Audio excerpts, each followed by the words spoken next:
Hello, my SBT this week was on the MLS having their eSports competition. So they had the finale in Boston at a convention. So they're not exactly sure how many people attended specifically to watch the MLS finale in FIFA, so the video game.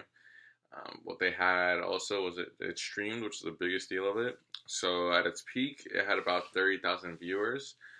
Compared to other sports, I think 2K had a tournament earlier this month, and they had about 20,000 viewers at its peak. So it's pretty good overall compared to other games. So, for example, Overwatch is like the biggest online game, streaming game right now.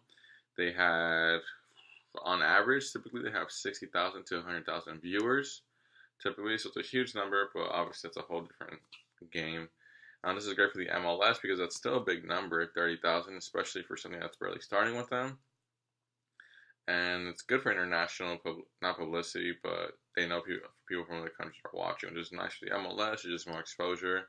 Not only that, it opens doors to sponsorships. So when Overwatch plays like in the Staples Center, which they sell out fast, surprisingly, they have sponsors like Audi, Hublot, and they make money off of that. And it's also popular in other countries. So like in Spain or France, FIFA teams will pay FIFA players to use specifically their team. So professional gamers to use their teams. They pay them up to like 50,000 euros a year.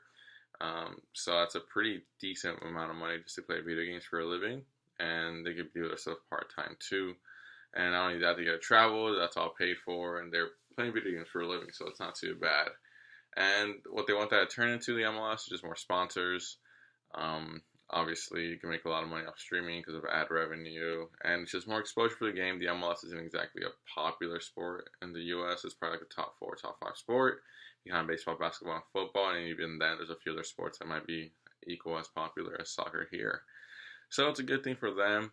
I just wonder how they built off of that. Do they really want to come out with commercials about it, or do they really want to, I don't know, have larger scale events?